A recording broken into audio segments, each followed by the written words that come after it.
Guys আজকের এই ভিডিওতে আমরা দেখব ইয়াসিন হুসাইন রাকিব হোসেনকে নিয়ে এবং তার নিজের মাকে নিয়ে এমন কিছু কথা বলেছে যা শুনলে আপনি অবাক হয়ে যাবেন এবং রাকিব হোসেনের পরিবারকে নিয়ে অনেকগুলো কথা বলেছে যেগুলো শুনলে আপনি অবাক হয়ে যাবেন এবং ইমোশনালও হতে পারেন, অনেকে রাগ করতে পারেন বা অনেকে খুশি হতে পারেন। জাস্ট আপনি কথাগুলো শুনে যান, আপনি কথাগুলো শুনলেই বুঝতে পারবেন যে ইয়াসিন হুসাইন মনে কতটা কষ্ট নিয়ে এই কথাগুলো বলেছেন তাদের উদ্দেশ্যে।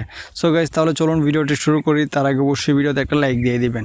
সো আপনারা সবাই জানেন যে ইয়াসিন হোসেনের মা কিন্তু বিদেশে থাকে, কিছুদিন আগে বাংলাদেশে এসেছিল। আসার পর সে কিন্তু ইয়াসিন হোসেনের সাথে দেখা করেনি, মিথিলার সাথেও দেখা করেনি। সে যতটুকু সময় রয়েছে ততটুকু রাকিব হোসেনের পরিবারের সাথেই কাটিয়েছেন। তো এখানে সেই বিষয়গুলো নিয়ে ইয়াসিন হোসেন কী বলেছে চলুন সেটা দেখে আসি। এখানে দেখুন ইয়াসিন হোসেন লিখেছেন, তার মনে একটা কষ্ট নিয়ে লিখেছেন। এখানে লিখেছে, পৃথিবীতে মা শব্দটা খুবই মূল্যবান। আমি এমন একটা মা পেয়েছি যে কিনা সৎ ভাই বোনদের সাথে মিলে নিজের সন্তানের ক্ষতি করে। সন্তানের প্রতি মায়েদের যেই হৃদয়ের টান থাকে সেটা আমি আমার মায়ের মধ্যে দেখি নাই। দেখবই বা কী হবে, 9 বছর বয়স যখন তখন নিজের কেরিয়ার গড়ার জন্য ফেলে চলে গেল। একটা সন্তানের উপর থেকে 15 বছর ধরে তার মায়ের কোনো ছায়া নেই এবং যাদের কাছে দিয়ে যাওয়া হয়েছে লালন পালন করার জন্য তারা এখন কর্মচারী হিসেবে পরিচয় করিয়ে দেয়। হ্যাঁ আমি ভালো না, ভালো হবই বা কীভাবে? আমি মায়ের আদর ছাড়া বড় হয়েছি। আমাকে কেউ কিছু বললে আমার মা যায়নি প্রতিবাদ করতে। আমি এতই খারাপ যে আমাকে বাহিরের মানুষ অপমান করে না, আমার মায়ের আপন মানুষরা অপমান করে। আমার মা 15 বছরে 3বার দেশে আসছে, এই 3বারের মধ্যে একবারও উনি আমাকে কোনো কিছু জানায়নি। ওনার কাছে কখনো আমি ইম্পর্টেন্ট ছিলাম না। আরও অনেক কথা আছে মনের ভিতরে যেগুলো বলতে গিয়েও বলতে পারছি না। এই বিষয়টা নিয়ে যদি কেউ আমাকে খারাপ চোখে দেখে আপনারা দেখতে পারেন। আমি দুনিয়ার সবচাইতে খারাপ মানুষটা হতে চাই। আমি আমার সন্তানকে বুকে জড়িয়ে রাখবো। আমি যেই কষ্টে বড় হয়েছে আমার সন্তানকে সেই কষ্টগুলো বুঝতে দিব না। একজন সন্তান হিসেবে দুঃখের সাথে বলতে হচ্ছে এই দুনিয়াতে আমার মা থেকেও নেই। একবার আমার জায়গায় নিজে এসে দেখেন কেমন অনুভূতি হয়। সো এই পোস্টটা দেওয়ার পর তার কিছুদিন পর ইয়াসিন হোসেন আরেকটি পোস্ট দেয়। চলুন সেই পোস্টটা এখন আপনাদেরকে পড়ে শোনাই। সো এখানে সে লিখেছে, মানুষ কেন লোক দেখানো কাজে বিশ্বাস করে? যারা লোক দেখানো কাজ করে তারা কি খুব মহান? আপনারা যাদেরকে আইডল মেনে চলেন কোনো দিন কি খোঁজ নিয়ে দেখেছেন তারা মানুষ হিসেবে কেমন?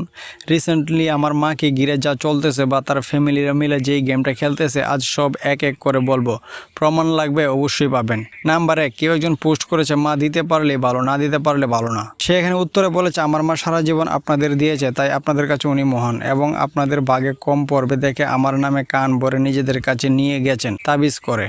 এরপর 2 নম্বরে লিখেছেন, আমার বিয়েতে উনি ছিল না, থাকবেই বা কী হবে? উনি জাস্ট ওনার ভাই বোনের ছেলে মেয়েদের প্রতি দরদ আছে। ছেলেকে তো 15 বছর আগেই ফেলে চলে গেছে। আমার 2022 সালে বিয়েতে উনি ছিল না। আবার আমার মাইন্ড প্রোগ্রামে উনি আসবে, ওনার পায়ে ধরা বাকি ছিল যে মা তুমি আসো, উনি আসলো না। নাম্বার 3, ওদের নিজেদের ফ্যামিলি ঠিক নেই। এক একজনের 2টা করে ফ্যামিলি, কারণ ওরা বাদে দুনিয়ার সব মানুষ খারাপ। নাম্বার 4, ওরা কিন্তু তাবিজ করতে এক্সপার্ট এবং যাকে দিয়ে তাবিজ করায় ওকেও খুঁজে বের করেছি কারণ আমি ভুক্তভোগী। প্রমাণ লাগলে বলবেন, ঠিকানা সহ দিয়ে দিব, নাম বলবো না কে কে জড়িত। নাম্বার 5, এটা অনেক মজার বিষয়, মানুষ দিয়ে আমাকে আটকানোর জন্য খুঁজে বেড়ায়। এতই যদি আমাকে প্রয়োজন তাহলে চলে আসুন আমার বাসায়। 3টা বছর ধরে আমার পিছে পড়ে আছে, একের পর এক কৌশলে আমাকে দমানোর চেষ্টা চালিয়ে যাচ্ছে কিন্তু পারতেছে না। যার কেউ নাই তার জন্য আল্লাহ আছে। আপনারা পুরো 14 গোষ্ঠী মিলে আমাকে দমাতে পারবেন না।